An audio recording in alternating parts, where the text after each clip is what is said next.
జై తెలంగాణ, జై బీసీ. తెలంగాణ రాష్ట్రంలో ఉన్న బీసీ నాయకులందరికీ, నా బీసీ అన్నదమ్ములకు, అక్క చెల్లెలందరికీ పేరు పేరున ధన్యవాదాలు తెలుపుకుంటూ అందరికి నమస్కారం తెలుపుతున్నా. మరి ఇప్పుడు తెలంగాణ రాష్ట్రంలో ఉన్న నా బీసీ అన్నదమ్ములు, బీసీ అక్క చెల్లెళ్ళు, మరి ఇలా ఏ పార్టీ అయినా ఏదైనా అవకాశం వచ్చింది.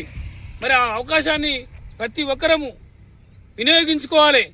ఇవాళ ఎందుకంటే తెలంగాణ రాష్ట్రంలో ఎన్నో ఏళ్ల నుంచి పోరాటం చేసుకుంటూ మరి ఎన్నో పార్టీలను గెలిపించుకుంటూ బీసీ నాయకులందరము మరి ఎంగబడిపోతున్నాము.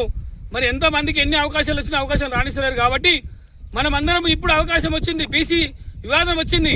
ఎందుకంటే నిన్న జరిగిన అసెంబ్లీలో ప్రతి బీజేపీ కానీ, కాంగ్రెస్ కానీ, బీఆర్ఎస్ కానీ ప్రతి ఒక్క ఎమ్మెల్యే, ప్రతి ఒక్క మినిస్టర్, ప్రతి ఒక్క పార్టీకి వెళ్ళి ఒక బీసీ బీసీ బీసీ అనేది మరి ఆ నిబంధన నడుస్తుంది. కాబట్టి అన్ని తెలంగాణ రాష్ట్రంలో అన్ని గ్రామాలలో ఉన్న బీసీ నాయకులు, నా చిన్ననాటి అన్నదమ్ముళ్ళు, అక్క చెల్లెళ్ళందరూ మరి ప్రతి గ్రామంలో ఆ బీసీలలో మరి ఏ అవకాశం వచ్చినా ఒక వార్డు నెంబర్ నుంచి, సర్పంచ్ నుంచి, ఎంపీపీ కానీ, జెడ్పీటీసీ కానీ, ఎంపీటీసీ కానీ, ఎమ్మెల్యే స్థాయి దాకా ఈ తెలంగాణ రాష్ట్రంలో ఇవాళ బీసీలకు అవకాశం వచ్చింది.